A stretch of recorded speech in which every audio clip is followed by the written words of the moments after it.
Okay, let's get started. Welcome to the January 14th, 2021 edition of the Philanthropy Club. We're glad that you're able to join us. My name is Rich Gage. I'm with Lawrence Hall.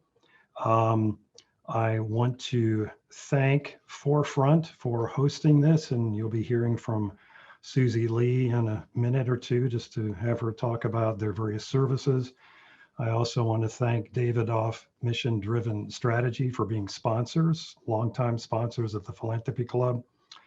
And also a shout out to our founder, Gus Wilhelmi, who is now residing in Fergus Falls, Minnesota, which is an actual place. And I don't know if he's on this, but we're thinking about him. He's a good man and he got this ball rolling. So I want to turn things over briefly to Susie Lee, who is Forefront's Director of Nonprofit Strategy and Engagement, to talk a little bit about what they do. Good morning. Thanks, Rich. I am, as Rich said, the Director of Nonprofit Strategy and Engagement, which basically means my role at Forefront is to help our nonprofit community have the resources you need to achieve your missions. I see some familiar names in the attendee list and some new names. So to those who I know, good to see you, air quotes, and good to meet some new folks, again, sort of air quotes. We are at Forefront very, very happy to partner and support this group. I know you've got a long history of great conversations, and we always want to support great conversations in the sector. So it's really a pleasure and an honor for us. I did want to mention some of the other ways that Forefront can serve and support the community that I think are some of our best kept secrets. Key, I believe, will be posting in the chat a link directly to the benefits page if folks want to take a look at some of the things that I'm mentioning. But we do have a number of member networks that are great ways to connect across the sort of great divide of the nonprofit side and the grant maker side. We're always really happy to bring folks together through that avenue. And I also wanted to highlight, we're relaunching our peer Skillshare program, where folks can sign up both as an advisor to share your own talents and knowledge, as well as to ask questions. It's something that existed for us for quite a while as sort of a closed opportunity for a select number of grantees. But now it'll be open to all of our membership, and we're really excited about that as a way both for folks to answer questions. The consultations are designed to be 1 hour to 2 hours, so a little bit smaller than something you would ask a consultant for support on, but it might be, I'm looking to prepare a specific type of budget I've never done before, or I've got this Excel question that I know somebody knows how to answer and I can't find it on Google. Those types of things are really great ways to connect. And in this day, it's an interesting way to network that is a little bit different than how we typically do. So I hope folks will take advantage of those opportunities, and we'd love to see you whenever we can. I also wanted to mention the registration for the February program will be posted this coming Tuesday for the upcoming conversation.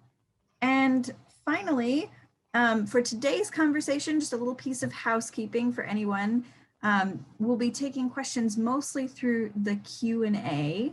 And when I see it on my screen, it's sort of in the center bottom of my screen. So if you hover your mouse there, you should see the Q&A box and post questions there anytime you like.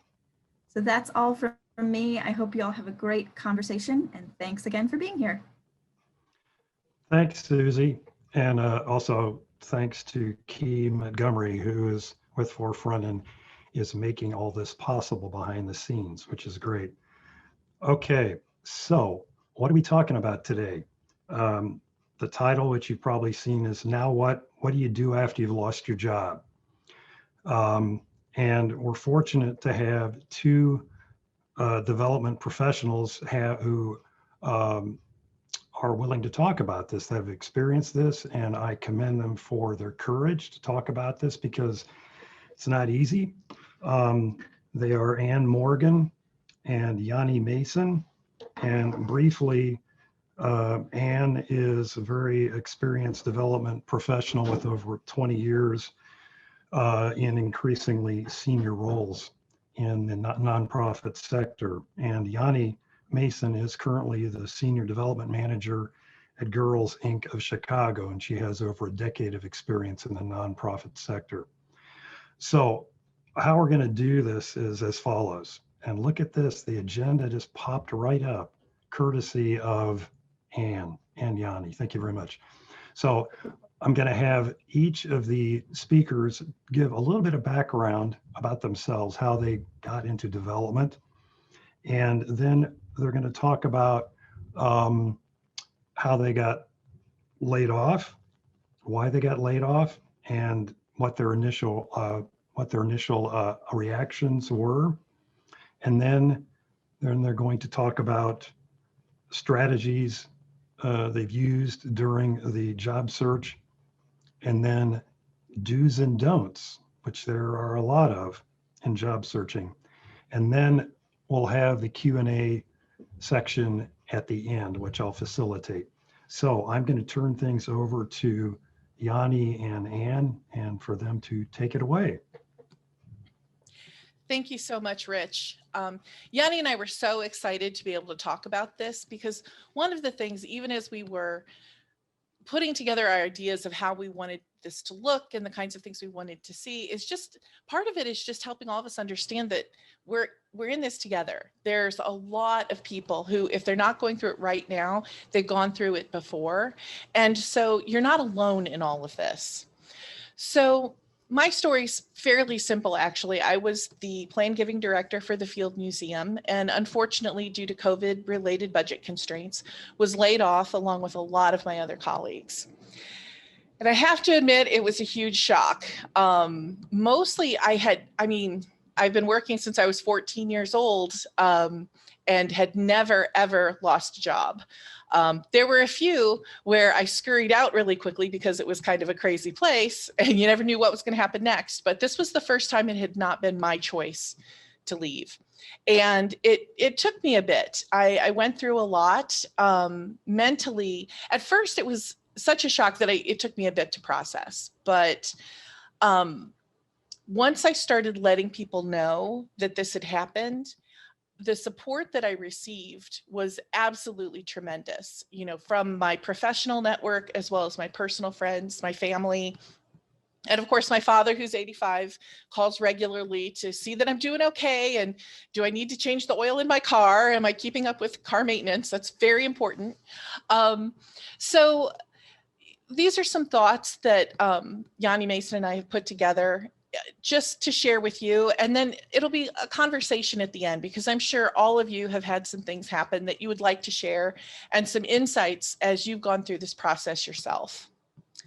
So I'm just going to jump right into the first steps. So you've been laid off for whatever reason. What do you do? Where do you go? Well, my first suggestion would be to take a moment to just breathe and process what's happening. If you're like me and you're a doer, you want to start sending out like massive amounts of resumes. Let's paper Chicago with my resume, and hopefully something will crop up. Thankfully, I took a moment and didn't do that because I think there would have been lots of mistakes. There would have been at least one or two typos in the midst of all of that. So taking a moment just to breathe and to say, wow, this big thing happened. Where am I at, and where do I want to go next? Then start letting your network know. Reaching out to recruiters that you've worked with before is always helpful, and especially because they can help you with things like your resume, coming up with cover letters. Sometimes they'll even take a glance at them and give you suggestions. Plus, they're obviously networked to know what jobs are coming available. Thankfully, right now, we're seeing more and more become available, far more than there were in the summer. So it really does look like things are looking up. One of the first things you're going to want to do is to update your resume and prepare a template cover letter. Should you have more than one resume? That actually depends on the kinds of work you're looking for. If you're looking for two kind of very different sorts of things, for example, one that's in higher education versus a job that might be in the medical field, or management versus being an individual contributor, that could be useful because you'll be able to emphasize different things. And that's really up to you, depending on how laser focused you are on what kind of position you want. So you want to include as much quantitative information as possible, especially if you're a fundraiser. One of the things that people like to know are, what was your production? How much did you travel? How many visits did you make a year? How much money did you raise? What kinds of other projects were you involved in? And what was the ROI? This allows people, because, you know, everybody likes things that are measurable, you know, and the more things that you can put to show the person who's reading your resume that you have accomplished things that are measurable, it gives them more confidence in moving you along in the search. Now, you're going to want more than one cover letter. You want to create a template, because that's going to be much easier to be able to personalize your cover letter, but you're going to want more than one. So don't just like use the same cover letter for every position that you're applying for. There's a couple of reasons to even include a cover letter. As a person who's been on the hiring side of things for a few positions, a cover letter tells me that you care enough to, when you're applying for this position, to take a moment to explain who you are, why you want the job, and that you paid attention to the job description and you know what the job is about. With this, you're going to want to include some keywords from the job posting to pass the screening. A lot of things are being done by computer nowadays, and that's including screening resumes and cover letters.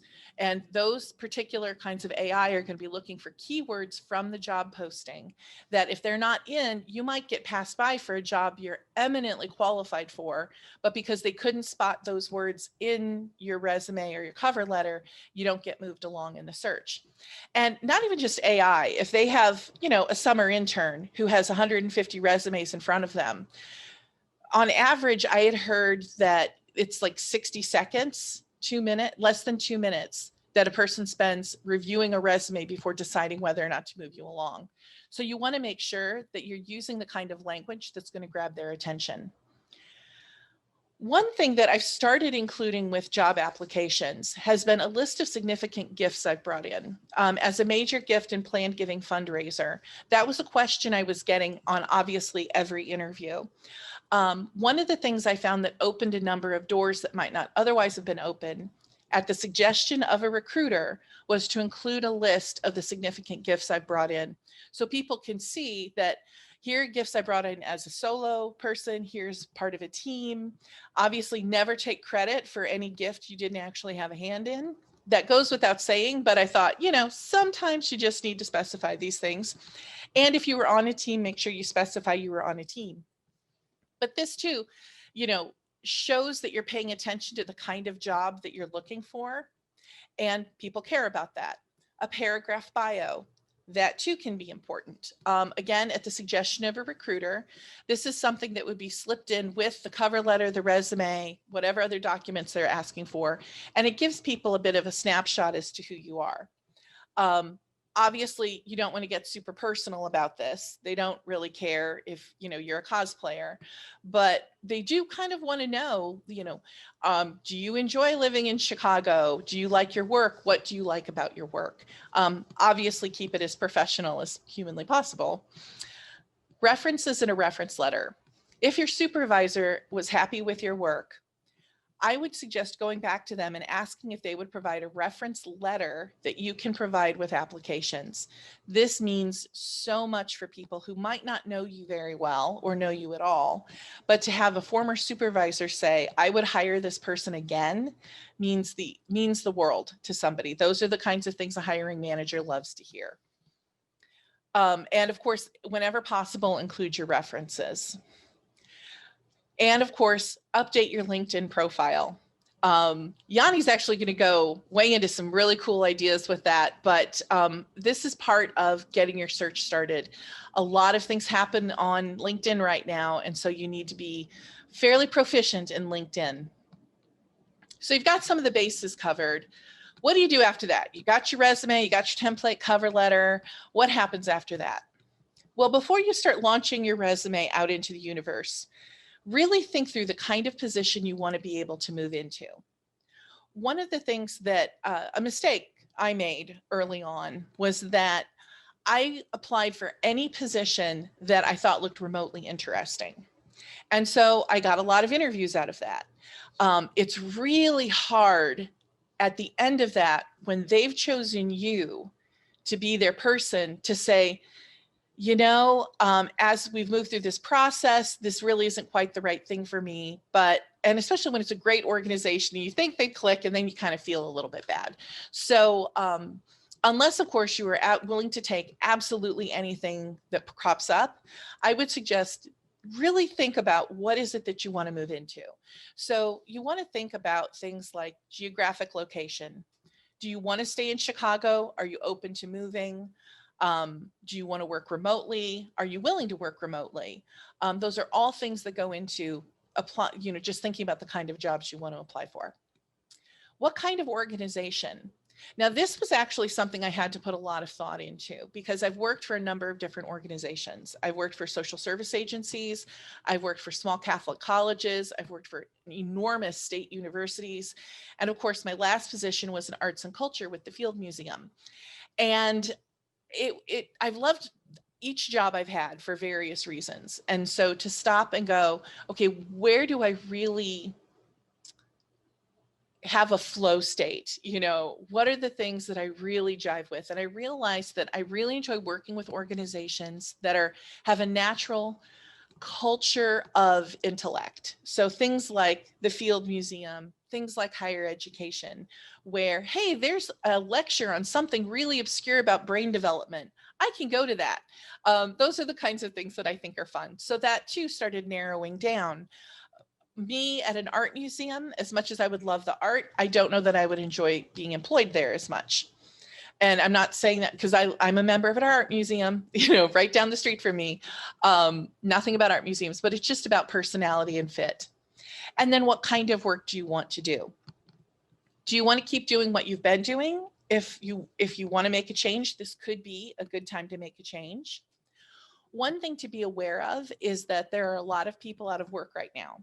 And one of the things I had to sort of temper my expectations about was that I really thought this is the time, as a person who's been in senior management, to move back into senior management.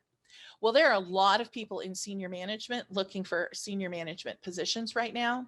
And so I just had to be realistic that right now might not be the time I'm able to do that. But there's still a lot of great jobs out there that will keep me on that track. So I just have to make sure that's really, the kind of thing I want to work toward and what will get me there. Do you prefer management, or do you prefer being an individual contributor? One of the truths about our profession is that it's really hard to get promoted, to have more responsibility, frankly, to get paid more. You have to start managing people. And as with all industries, it's rare that a manager actually gets management training.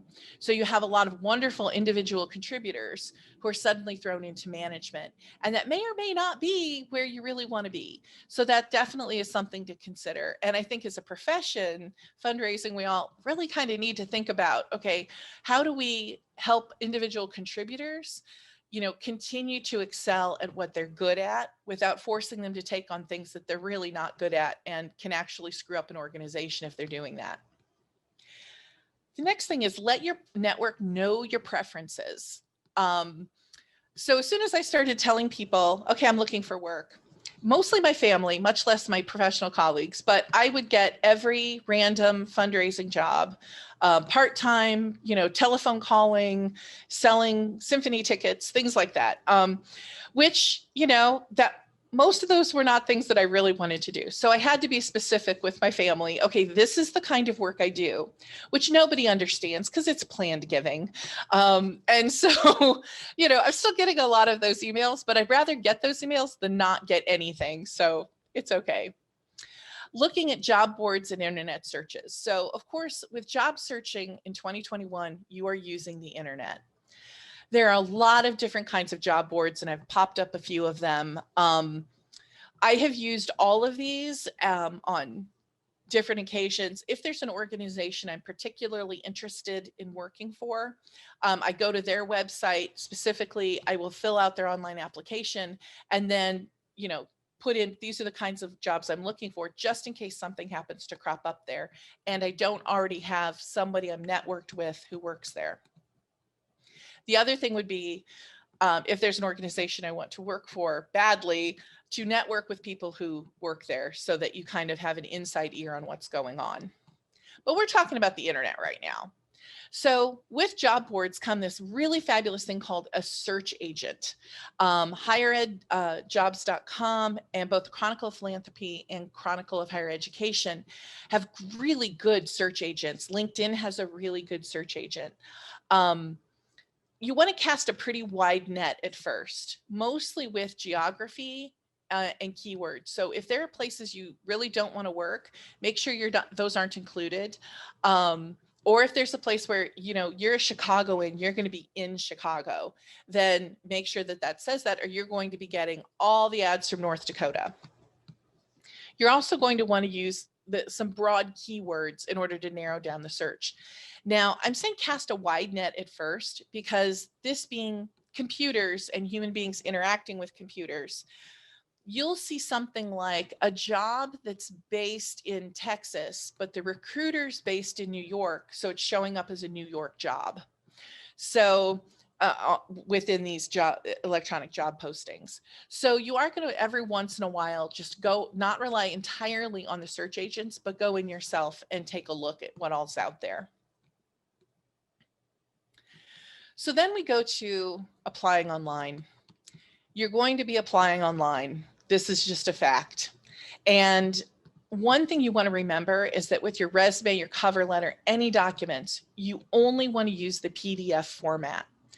I've seen a lot of people do this in Word, and there's a lot of reasons to not do this in Word. One of them being that it's editable. So whoever receives it could accidentally delete half of what you had on your resume without even realizing it. And the format's not stable. So it can come through and your resume looks like really nice on your computer, but when it goes through the system and finally uploads as a text only on somebody's computer screen, they have a word scramble that they don't know what to do with. PDF helps you avoid all of that. The online application, okay, just grit your teeth and fill it out completely. And the reason is because, again, we're working with computers who are doing screenings. And if your keywords aren't in there, if it's not filled out completely, you might get passed over for a job you're eminently qualified for. And yes, it's a pain in the neck, because it says the exact same thing that's on your resume. And some now are clever, and you can, as it uploads your resume, it auto-populates. But then you have to look and make sure they get it right, because sometimes the auto-population isn't exactly right either. But just do it. I mean, it's one of those things in life, like, I don't know, washing your dog periodically, that, you just have to do, even though it's not super pleasant. Again, using the keywords from the job posting. Using a signature on the cover letter. So if you don't know how to do this, Google it and find out, where you can take what's basically a photo of your signature and insert it into your cover letter before exporting it as a PDF. The reason is it shows you have a comfort with technology. Rather than, it is perfectly acceptable now if you're sending a cover letter online to not have a handwritten signature. I've gotten those and people tend to overlook it, but it's just a little extra check mark to show that you're comfortable with technology. And in this world, you have to be comfortable with technology at this point. You always want to have a cover letter. It sets you apart from people who don't have cover letters, for one thing. As we spoke before, it shows that you care. And it can also show as a writing sample, showing that you actually can write and express yourself in a brief way that conveys a good amount of information. So following up. So in the good old days, it used to be you'd mail out your resume, and I'm speaking mostly to the senior members at this point, because I think anybody under 35 knows this, but I'm speaking for the people who are, the older millennials and Gen X, and perhaps a baby boomer out there too. This is not the old days of phoning in and checking. If you've applied online and you got your email that they received it, that's kind of all they want to hear from you until they decide if they want to reach out to you. But if you know someone in the organization, definitely connect with them. Actually connect with them beforehand if you're able to, so that they can, pass along the information to keep an eye out for your resume. When the organization selects you for an interview, because you're fabulous, why wouldn't they interview you? You want to respond promptly and thoroughly. Now, a big obstacle to that is you need to check your junk mail folder. If you don't check your junk mail folder, the email that you get asking you for the interview will not be the same email with which you applied for the job. And that could get filtered to a junk mail folder really easily. So if you get the email that says, we want you to come in 2 weeks for an interview, and you find it 3 weeks later, that's not going to be very helpful for your job search. So then we're at the stage, and I'm personally at this stage, and I suspect everybody who's on this call might be at this stage, most of the people, it's keeping up the grind, okay? The initial flush is over. You got your resume, your cover letter, you've been sending out resumes, you've been networking like a crazy person, and now you just have to keep doing it. Oh my gosh. So I found out what works for me is structure. Structure works for me. So I set a schedule for connecting with my network. So it's actually on my calendar. These are people I want to connect with this week. These are people I want to connect with this week. Not so much that I'm, want to shove myself in front of them constantly, but also to keep them updated on what's going on, and just, gently nudge them to remind them I'm still out here, and see how they're doing. Because again, you're building relationships. So you want to, check in with them and see if there's anything you can do to help them as well. You're going to want to revisit your search agents periodically, especially if it starts pulling up a lot of jobs that you have no interest in whatsoever, and update that as you need to. Regularly communicate with your references to update them as to where your job search is. And if there are organizations where you've moved along enough in the process that they might get a phone call, you should let them know that. Because I have been caught off guard a number of times where I hear from, hi, I'm from such and such organization, so-and-so put you down as a reference. Are you available to talk? And it's like, well, lovely, of course I am. And I'll say great things, of course, but it's nice if you're able to tell them the sort of things to emphasize. So if you want your leadership skills emphasized, I might not know to do that if you haven't actually shared that information with me. Continue to participate in professional organizations. I cannot stress to you how important it is, because that's where networking happens, and you need to keep your skills sharp. You need to continue with your professional development. It is worth it, even if you have to pay for it yourself, to keep up with your professional organization dues. This is going to give you access to a lot of things that you wouldn't have access if you're not actually a member. This probably goes without saying. And if you were laid off as a part of COVID, you may have actually had to sign a document to this effect, but never, ever, ever speak ill of your former organization. Aside from being incredibly unprofessional, it just makes you look kind of like a whiner. So just don't even do it. Just stay away from it. And this is sort of on the side of mental health. Talk to your friends. It's easy to self-isolate, especially during these unprecedented times. And that doesn't help you if you sink into a depression. If you're having a hard time, there's a lot of places you can reach out to, but talk to your friends, because that can help stave it off. And of course, Yanni has some great ideas coming up, so I am not going to go further into that. But mostly just be patient with the process and with yourself, because you're going to have ups and downs. You're going to have days where you're like really excited. And there's going to be times where you've been interviewing with an organization and you just know this is the one. And then you get the call where they're moving a lot ahead with somebody else. And it's okay to have emotions about this, but you have to process them, because as we all know, if you stamp them down, they just come out sideways. So I'm going to transfer over to Yanni now, who's going to share her amazing stuff that I know you're going to love hearing. And thank you so much for listening. I'll talk to you later. It's hard to top that, or to even follow that, rather, for that matter. Thank you so much, Anne. So my name is Yanni Mason. I am super excited to be here virtually with you this morning. I'm going to share my screen.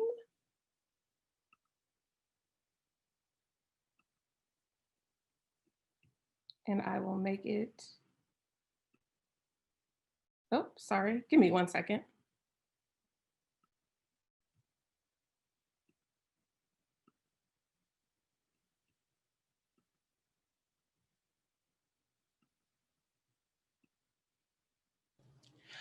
I noticed in the chat, someone asked if the slides will be shared later. And yeah, oh, Rich already answered it. He said yes.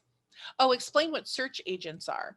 So a search agent is a mechanism within a job board where you can specify and save your searches so that while you're not looking, it'll run a search for you in the background and send you emails to say what's available. Oh, okay. You ready, Yanni?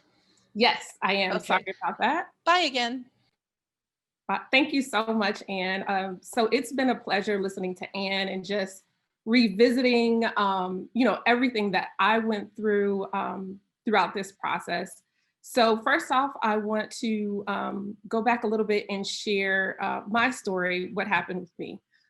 So I previously was working at World Business Chicago, organization that promotes inclusive economic development and growth here in Chicago. By attracting businesses to have their corporate headquarters here, as well as promoting inclusive economic growth in our neighborhoods, especially on the south and west sides of Chicago, which is, I can't emphasize enough, especially now after the year that we've experienced, how much that is important. So I'm gonna take you back in time, 6, 7 months or so. It was July of July 2020. And so I had my one-on-one with my supervisor. And as soon as I hopped on, I saw my supervisor crying and my HR director on the call. And so I said, oh no, what did I do? Did I not submit a grant report? Did I not, my mind was just swimming. And so then the HR director gave me the news that most, if not all of you have experienced. And so I think my supervisor was much more emotional about it than I was, only because of the fact that we're living in a global pandemic, obviously, and millions of people have gotten laid off, unfortunately. So I highly suspected that the day was coming. I just didn't think it would be that day. I thought it would be a little bit later in the fiscal year. Nonetheless, I, went through the whole range of emotions that I'm sure most of you are, because there's a bit of, and Anne referenced this, there's a bit of a mourning process, your position, your colleagues that hopefully you had great relationships with, the work that you were doing that was benefiting the community. So there's a mourning process. You go through the whole range of emotions and then you hit the ground running. And so I say all of that to say that here are some of the do's and don'ts that we recommend as you continue on that search. So definitely, Anne emphasized this, don't stop networking. And so as fundraising professionals, we know we're in a relationship business. And so continuing to put yourself out there, I know it sounds counterintuitive, like, I need to find work, lady. Why are you telling me to volunteer my time? Nonetheless, this is not only going to strengthen the relationships that you have, and it's also going to add value to your network. So again, don't allow that interaction to be one-sided where it's just, oh, I'm looking for a job, I'm depressed, I'm stressed. That's totally understandable, totally. Nonetheless, you want to, again, add value. And so you also want to be willing to recommend to other people who are in the same boat as you. And so I think these two data points are really important, that 70% of jobs are not posted publicly. So, Anne spoke a lot about us applying for jobs through the internet, and that is absolutely true. However, that 30% of jobs that aren't posted publicly, we want to help you get into that arena also. And so an additional point is 80% of jobs are filled through networking. I think that's huge. I have to be candid and say that the last 3 positions that I've held, I obtained them because I knew someone. Now I like to think that I'm charming and intelligent and all of those great things. But nonetheless, having that person to open the door to allow me to go in and demonstrate how I was, supremely qualified for the position. And so some of the things that you can do are, again, volunteering. Actually, I'm very active in my alumni association. And so, and this is going to reference the point about LinkedIn, letting my network know that I was looking for work. People messaged me on LinkedIn, emailed me. I got, tons of emails from folks once I let them know that I was looking for work. I also, not to belabor the point about LinkedIn, but one day I was feeling particularly frustrated. This is a frustrating process. Let's just be clear, right? It's frustrating, but there's definitely hope on the other side. And so we want you to continue to remain hopeful. And so I posted on LinkedIn saying something to the effect of, where are people looking for jobs? Where are you finding these jobs? Let me know, because I would like to know. Definitely not, I wasn't being a Debbie Downer with the post, but just clearly looking for information. And so as a result of that, like I said, people were, messaging me, emailing me. Luckily, which is truly a blessing, I had been doing some consulting on the side for a nonprofit organization here. So within maybe 2 days of my post, the CEO messaged me and she said, why didn't you tell me that you were looking for work? I was like, oh, no. I didn't think about it. And so, I told other people in my network, but didn't think to tell her. So that was a lapse on my side, but nonetheless, so within 2 weeks, I was interviewing for the position that I have now, Senior Development Manager with that organization. And within 3 to 4 weeks, I started the position that I have now. So again, LinkedIn is critically important. Also adding value and giving back. We can't emphasize enough how truly important that is. And I will go on to the next slide. Do keep learning. So it's really important that by no fault of your own, now you have an abundance, or at least some time that you had not anticipated, free time that you had not anticipated previously. So continuing to develop professionally is going to definitely help you become more marketable and just expand your knowledge as well. So completing certifications on sites like Coursera or LinkedIn Learning. Some of these sites, I know, I can't think of the name right off the top of my head, but some of these sites have programs for people who are unemployed and laid off because of COVID, where they'll allow you to complete certifications completely free of charge. So definitely, I would encourage you to do that. Also, this is a time of pivoting for some of us. So you may decide after you learn more about a specific aspect of fundraising or just nonprofit development or anything that you want to go in a different direction. So definitely, I encourage you to learn as much as you possibly can. To the point about not staying stagnant. So listing 5 or more skills on your LinkedIn profile will get you 17% more profile views. That's huge. So make sure that not only are you obtaining these new skills or enhancing your existing skills, but you're also communicating with your network that you do these things.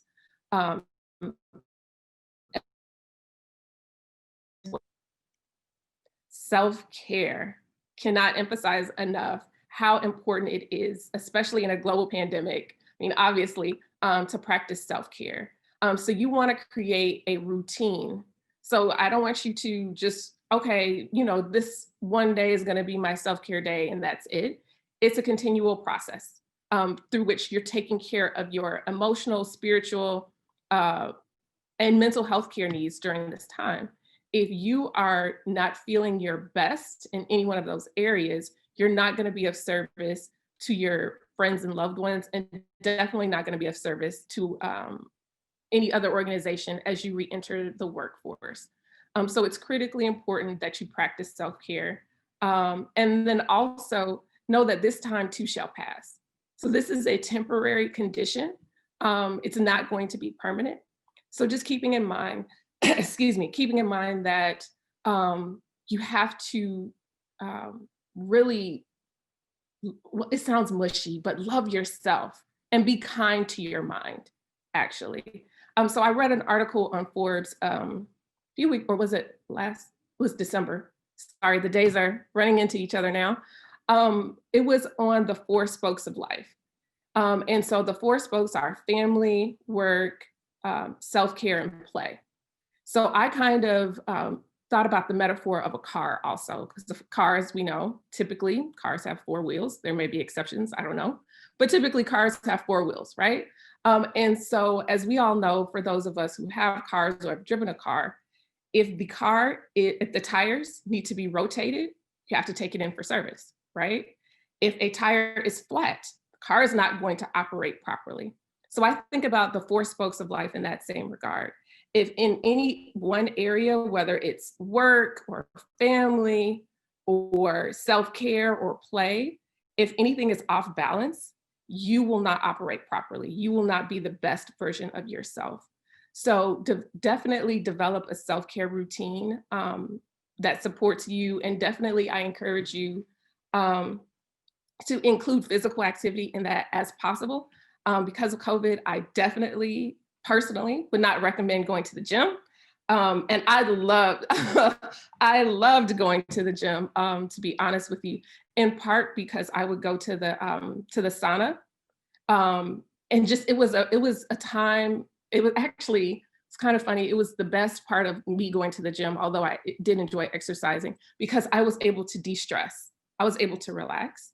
Nonetheless, I would not encourage any of you to go to the gym at this time, because gyms are super spreader locations at this time. But nonetheless, on Amazon, you can buy a personal home sauna if you would like for $40, perhaps on Groupon also.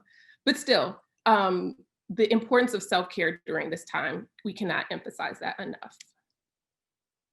And then also, don't shortchange yourself. So I think it's really important that you invest in your career.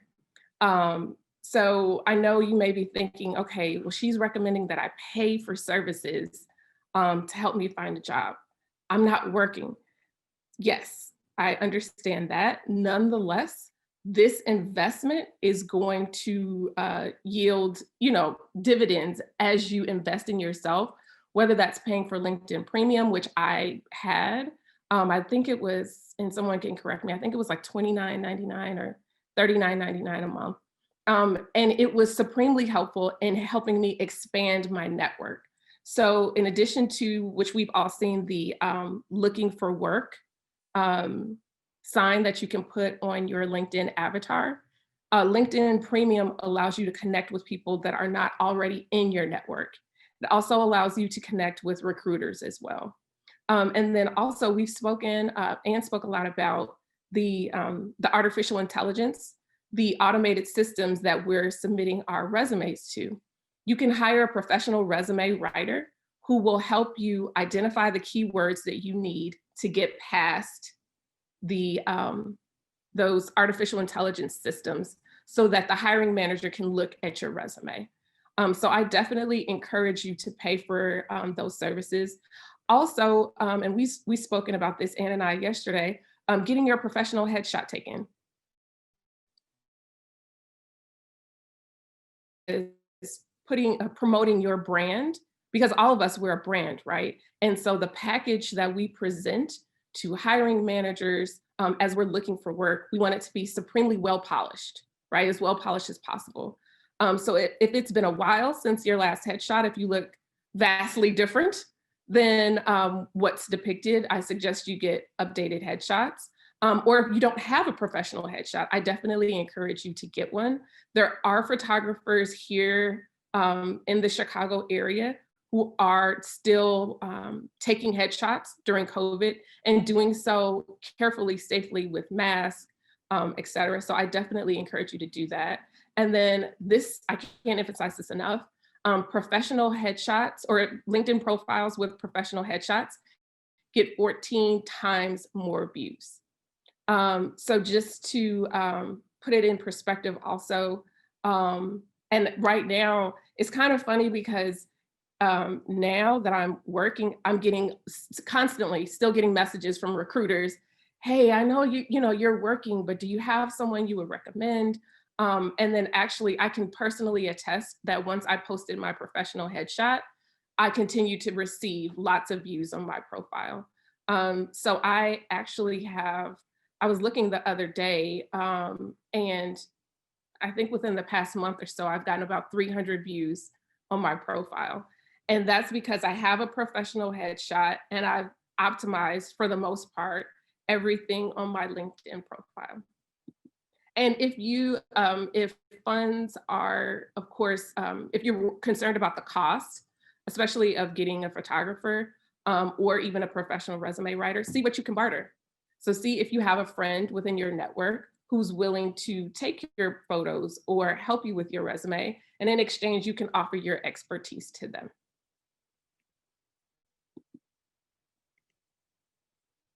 And now we will open it up for the question and answer session. Thank you all so much. Great, very, very good. Let me ask you this while it's kind of, even though it's in the chat section, which you want everything in the Q&A section. One attendee asked, what benefits does LinkedIn Premium have? I've used it before, but did not find many benefits, and thus I'm wondering what I missed. So I think, and I'll be honest and say that I signed up for it previously and thought it was going to be this panacea, this end all be all, and I didn't have to do anything. So I'm not saying that that's what this specific attendee did, but I know I've done that previously. I was like, oh, okay, I have LinkedIn Premium. Now I'm done. So you actually have to invest the effort, just as we are submitting resumes and cover letters online, connecting with our network, you have to use the tool. And so one of the benefits for me for LinkedIn Premium is that I was able to connect with people who were not in my network. So I was able to message recruiters who I had no contact with previously. I know for a while, LinkedIn was not allowing you to connect with people who were not in your network, who you didn't have a relationship with. They made it very difficult to do so. So I think that was the advantage. And then also, when you have the LinkedIn Premium badge, it shows up to recruiters and it lets them know that you're available for work. Great. We have another question. Do you see any justice issues related to networking? Not everyone has the same kind of access to leaders and managers and organizations. Do systemic things get in the way of effective networking, like implicit bias and prejudice? That's a great question. Ann, did you want to take the first stab at that, or did you want me to do so? It's a deep question. It is a deep philosophical question, isn't it? Because of course there's implicit bias, right? That's the nature of our system and culture in which we live in. I know for me, Yanni had shared that, all of her jobs pretty much have been through networking. And honestly, it's been the exact opposite for me, where early in my career, I was able to obtain jobs through networking. But then as I rose through senior level management and all of that, the kinds of jobs I was looking for generally weren't in the areas where I had networks. So a lot of times, you may have to move out to move up. And that meant for me traveling around the country. That being said, there are many things that networking provides that I'm trying to think how to say this exactly, other than nobody starts out having a good network. And if you want to get to know someone that you don't already know, try to see if you have someone who knows that person. The other thing is, it is amazing to me, especially in this profession, how willing people are to talk to just about anybody. Fundraisers are about the friendliest people I've ever met. And I know that across my career, I've been able to call up anybody who is a fundraiser and say, hi, I need a few minutes of your time. Can we chat? And I've never been turned down. Yanni, I'm sure you have a good perspective on this. If you would share, please. Oh, absolutely. So I think that it's unfortunate, of course, the events of the past week, we've had a rough 4 years. I'll just say that, okay? Let's be clear. Nonetheless, I truly believe that we are at a point in our nation's history, in our world's history, where injustice and bias are at the forefront. It's a mainstream topic.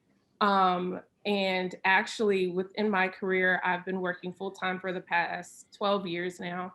And so we're having conversations in the workplace that I have in my career never would have been unheard of 10 years ago, would have been unheard of 3-4 years ago. So I'm definitely refreshed and reinvigorated by that. And I definitely think that is a benefit. I will also say, and I didn't reference this earlier, I apologize. So I not only do fundraising, but I also do marketing communications. So biography development, also social media strategy, et cetera. And so we've seen a lot of companies now who are making public statements regarding their stance on racial justice issues. So I think in that aspect of networking, I wouldn't say that implicit, like Ann said, we're always going to have some kind of implicit bias, but I think as you look for positions, look for their stance on racial and gender equality. What do they, so not only look at their stance, but also look at their senior leadership, look at their board. Are they practicing what they preach? Does the board and or senior leadership reflect in any way the population that they serve? If not, is there a commitment to doing so? So I think answering those questions and doing that additional research, I think will be critically important. Something else to mention, and I'll admit, I'm guilty of this. As Ann said, I was like, oh, this looks cool. And I would just apply for these different positions. Look at the reviews from former employees. So go on Indeed and Glassdoor. I've found a treasure trove of reviews. We have to take some with a grain of salt in that. And I think the algorithm for both speaks to this as far as you just have some employees who are just disgruntled. But I think, again, the algorithm for both platforms compensates for that. But look at the reviews from employees, the people of color from that company. What are they saying? If they voice that they've experienced racial oppression, or if there's gender oppression, or for our LGBTQ community, have they experienced oppression also? So I think adding that lens to your job search, I think will definitely help mitigate that. Great. One thing I wanted to add to what Yanni was saying, on the flip side of that, as an interviewee, I've now had 2 job interviews recently where I was asked, what have I personally done to promote the ideas of diversity, access, inclusion, and equity? And you want to give that some thought. What have you personally done about this? And there's lots of great reading on it, so I'm not going to launch into that. But I have to tell you, I was really gratified that shows to me that organization cares about it if they're asking interviewees that question. Great. We have another question about video interviews.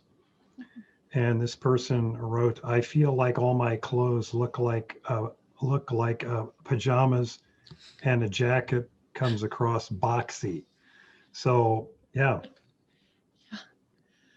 Okay, so I love fashion. So this is super exciting. So I have lots of advice and I love sharing it. It's like crack to me. But one of the things is make sure you're wearing something you're comfortable in, that you feel good, professional in, that comes across professionally. There's a lot of little tips of do's and don'ts. Like if you're wearing a jacket, sit on the back of it so it doesn't hunch up around your neck. Don't wear anything with tiny polka dots because that can pixelate and make people dizzy. The one that I experienced with an interviewer a couple of days ago was If you're wearing glasses, make sure you don't have a glare of a computer screen that reflects off of it so that people can actually see your face.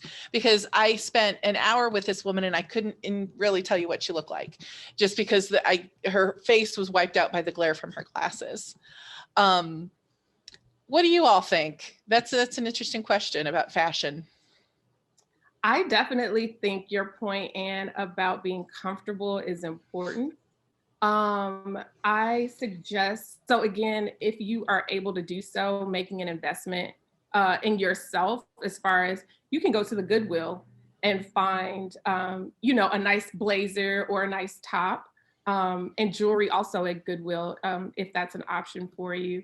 I would also say, in addition to the piece about your clothing items, also think about the lighting as well. So you want to make sure, I forget if you want the light to be in front of you. I believe that's it. You want the light to be in front of you so that your face can be fully recognizable on screen. Think about your hair.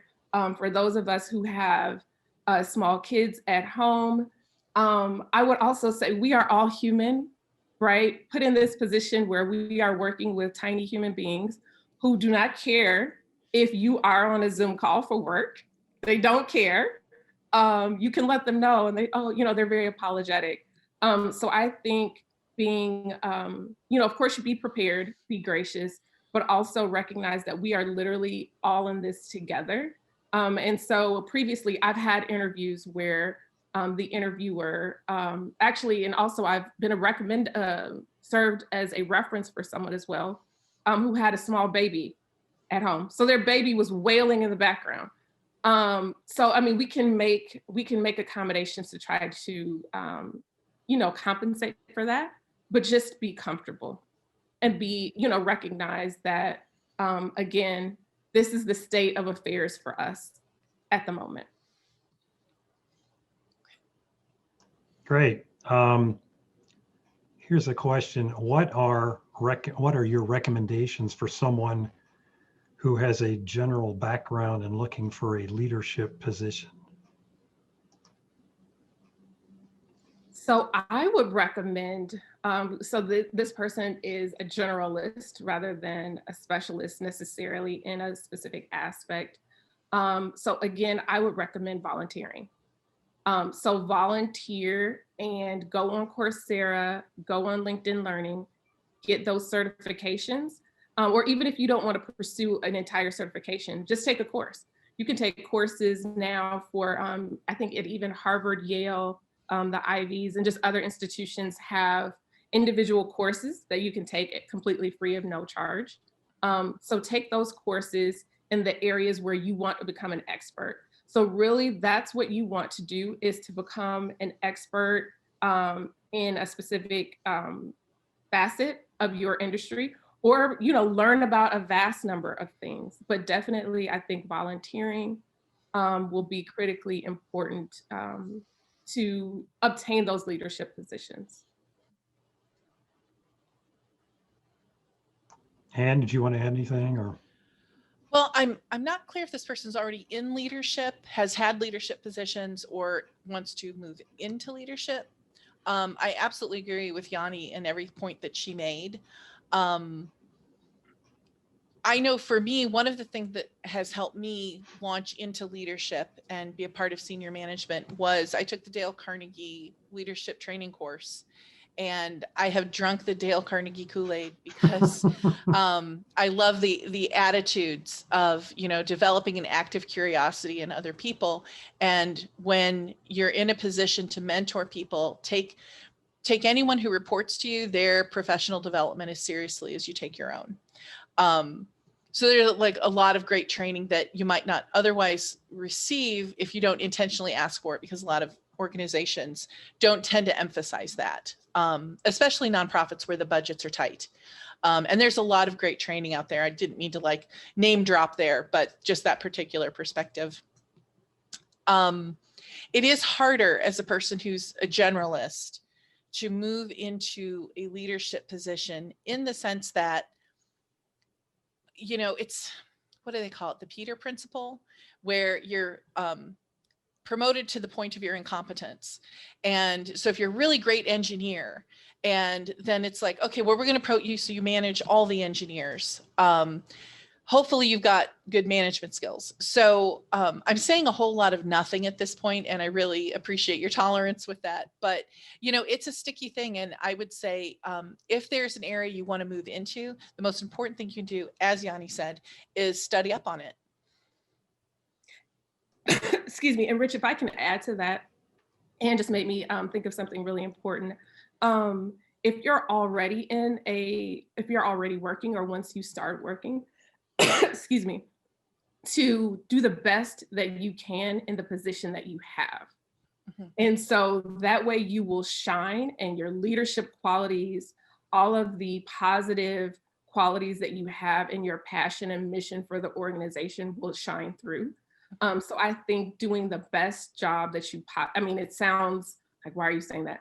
But truly, people will see how ambitious you are, how dedicated you are, how thorough you are. So do the best possible job where you are with what you have. And so also, and I think I really was thinking about it from the point of view that from someone who's not working, volunteering, but also at your job, volunteer. So take on additional assignments. The caveat about that, I admit, this has happened to me several times, being ambitious, wanting like you to be a part of leadership, volunteering for other duties as assigned. So volunteering for other assignments, and then that becoming part of my work without additional compensation for that. So definitely want to encourage you to err on the side of caution with that, and be clear as you volunteer for things at work, the duration of those assignments. That it's not something that's going to last indefinitely, but just being very clear about, hey, I have an interest in this. Would it be okay if I stepped up and helped out with this assignment initiative project? Great. And building on that, just for 2 seconds, there are a lot of leadership opportunities within your professional organizations. And I would definitely say take advantage of that, because they're always looking. Your professional organizations always need volunteers for all kinds of different things. And an example, I'm on the board of the Chicago Council on Planned Giving, and I'm one of the co-chairs of the symposium. We had 3 weeks to change our symposium from an in-person, traditional symposium to being completely online. And I, of course, it was my puppy to deal with. And we did a great job of it. All of us pulling together made it happen. And now that's a skill set that's on my resume. So Great. Just saying. Great. This is a comment, not a question. Getting back to virtual interviews, and that this person seems like a good recommendation. Suggests doing a test virtual interview with a friend, so you'll see what you and your background look like, which I think does a nice job of complementing what you've already said. Okay, another question. After an interview, any recommendations for when they say, let us know if you have any more questions? I already asked questions during the interview. Do you ask more questions to keep the conversation going, or do you just wait to hear from them? I think that's a little bit of a judgment call in some ways. If they're saying this as they're signing off, saying, it's been great talking to you, let me know if you have any questions, that's not the time to continue the conversation. But one thing and I didn't mention this earlier, now I'm kicking myself, send a thank you note, send a thank you email, and send it promptly. I would say we're stepping back from handwritten thank you notes at this point because it takes too long for things to arrive. But an email saying thank you and reference something in the conversation that you had with them so they know that you were paying attention. But if they're saying in the interview, do you have any more questions? Have one in your pocket, and it can be a general question, something like, what is your vision for this position over the course of time? What is your management style? There are a lot of just sort of generalist questions that if you can tell you've got time to talk and you're not running out of time. Nobody's trying to rush you out of the room. These are things that show, again, that you're paying attention and that you care about the position, and you want to increase the amount of time you have in front of this person because you're selling yourself there. This is your opportunity to say, this is how awesome I am. So I would definitely, if you have that opportunity, take it. What do you think, Yanni? I was just going to say, Anne, I totally agree that there are some people who definitely just continuing the conversation of doing just for the sake of doing so would be viewed negatively. So I wouldn't encourage you to ask questions unless you legitimately had meaningful, substantive questions that were not answered previously. And to that point, I would also recommend that you have at least 3 questions in mind as, once that part of the interview comes up. One of my, or some of the questions that I love to ask my interviewers are what they love about the job, or what do they like about the job. And then I also, having not done my due diligence previously, I admit it, also I ask about the culture. So I read reviews online, right, to see people who have worked there or people who still work there, what do they say? But I also ask about the culture. How would you describe the culture here? Because I think that's important as you are searching, that you want to go somewhere where it's going to be a good fit, right? So, I mean, for the sake of, again, we're in a pandemic, you may just have to work immediately. But for a place where you want to stay for a while, you want to make sure that the culture is healthy or healthy enough for you to succeed and thrive there. Great. Now here's a comment, not a question, and it's sort of as it complements what both of you have said in terms of developing managerial skills and experience is to join the board of an organization, which I think Anne has talked about. You can chair a committee or serve as an officer for the board, another way to develop managerial experiences. I have a question. I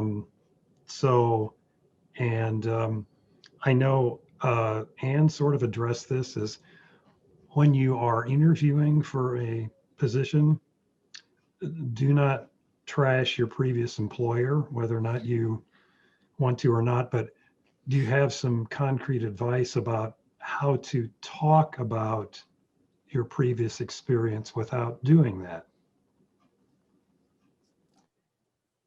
Absolutely. There was, I had a position where I voluntarily left because it was a toxic wasteland.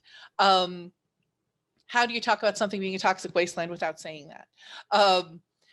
And I actually took a bit of a sabbatical after that. So I then had to explain when I was off work, just that I was traveling around visiting my family and going to a lot of saunas. But one of the things that I'm very honest about it. People understand that sometimes a work environment isn't healthy and you have to leave, but be polite about it. So what I usually point out is there was a regime change. A lot of things within the culture changed and it wasn't a good fit anymore. I do make sure to emphasize it was my choice to leave. And I emphasize the success I had in that position and emphasize the things that I did like about the work I was doing there. This might seem a little bit like sugarcoating, and it is in a lot of ways, because unless it was a truly horrific situation, there probably were things you liked about either your work or the opportunities that it gave you, even if the work itself wasn't great, where it led you and how it informs the rest of your career. One thing, and sometimes you can make a joke about it. I tend to joke about things that are painful because that's like my way of coping. But one of the things I point out is there was one place I was at a very short period of time, and I say, I was offered a lot of money to take this position, and that's how I learned not to take a job just because of the money. And everybody's kind of like, yeah, and then they let it go. Nobody's going to ask you probing questions unless there's something that, and if they do ask probing questions, then it's perfectly within it's legitimate to ask. I'm not sure where you're going here. Is there specific information you're looking for? It's a legitimate thing to do. Yanni, what do you think?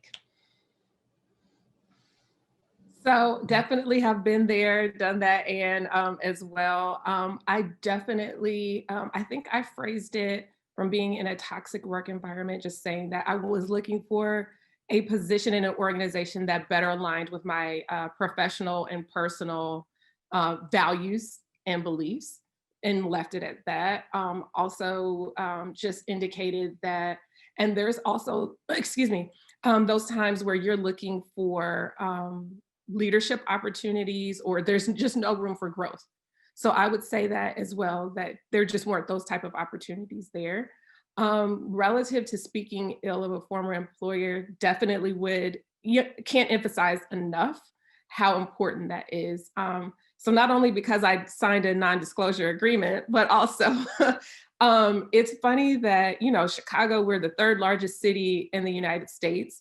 But when you put the pieces together and think about who knows who here in Chicago, I'm just constantly astounded. Like, oh, you know so-and-so? I know, I went to elementary school with so-and-so, or high school or college.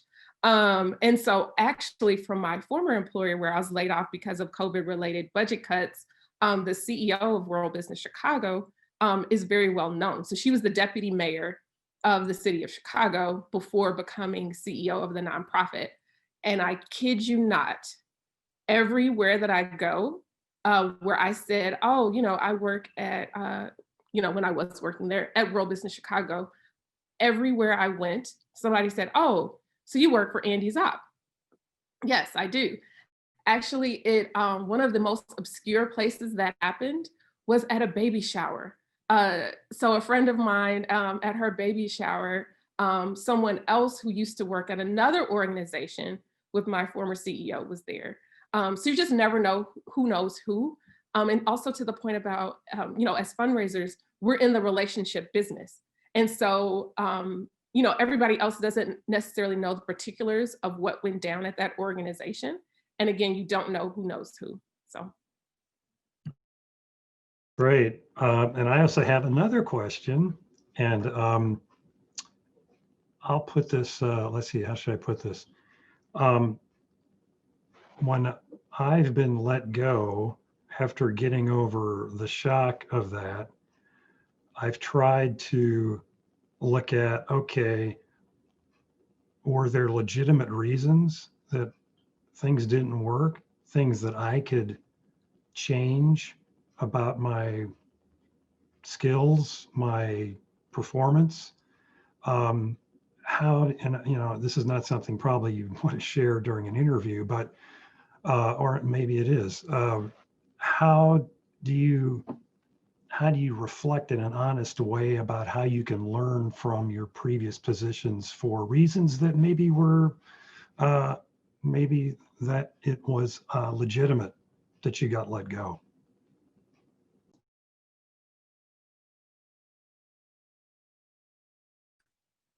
So I think, Rich, after the initial, like you said, the initial shock, and well, I was shocked that it happened when it did, but again, because we're in the pandemic, I wasn't surprised that I got laid off. But I actually took some time to reflect about, to be honest with you, I'll be quite honest, I was glad that I was laid off because I wasn't passionate about what I was doing. And so I'm sure for myself and for most all of us as fundraising professionals, we're not in this business to become, you know, millionaires, to become rich and famous, and et cetera. We're doing this because we love the work, right? We love helping our constituents. We love making the community a better place. And so not to say that I wasn't doing that in my former position, I just wasn't passionate about the aspect of fundraising that I was doing at that particular organization. So to be honest with you, it's actually kind of a relief that I was able to reset, recalibrate, you know, continue to develop what my passions were. So I just took some time to reflect. I didn't like write in a journal, although I thought about, you know, I probably should have. But I think writing down, you know, your thoughts and feelings and what positives, that's one of the things that I definitely try to do and encourage others to do as well, is think about what positive things or unintended consequences come about as a result of things. So I think just thinking through that, what were the, you know, the positives that happened as a result? What were the negatives? And then also reaching out to your former colleagues. So, you know, again, with the point of, you know, reconnecting with your network, asking them for a virtual coffee or happy hour, whichever suits your mood, as well, to just to discuss and commiserate, sorry.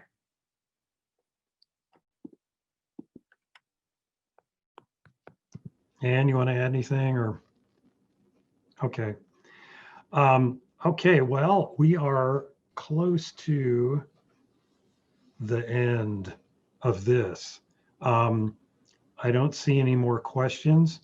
I want to plug the next Philanthropy Club session, which is on February 2nd, which will feature a panel of foundation funders from JP Morgan Chase, Prince Charitable Trust, Chicago Community Trust, boy, this is quite an array, Grand Victoria, and Oak Park River Forest Community Foundation. And they'll talk about how they are responding to the pandemic and civil unrest and all the other stuff. And then I want to thank Yanni and Ann a ton for this. You guys have been very open. This is not an easy thing to deal with, not to talk about. You're turning a negative into a positive, and it's an honor to be on the same Zoom with you. And I would imagine that people that have attended will say the same thing. So I don't know if you have any parting comments for anybody, or maybe a blessing. I don't. Let us pray. Just thank you for having me. This has been an honor to work with both you and Yanni. And Yanni, I had a lot of fun working with you. So hopefully we'll be able to collaborate on another project again. Yeah, and on the screen, you'll see, this is great. I was going to ask about this, that Yanni and Ann and I have our email addresses. So if you want to follow up, you can do that. And also to let you know that this has been recorded and it will be available on the Forefront website. So thanks again. Have a good rest of the day, and we'll see you down the road. Okay. Bye-bye. Bye. Bye.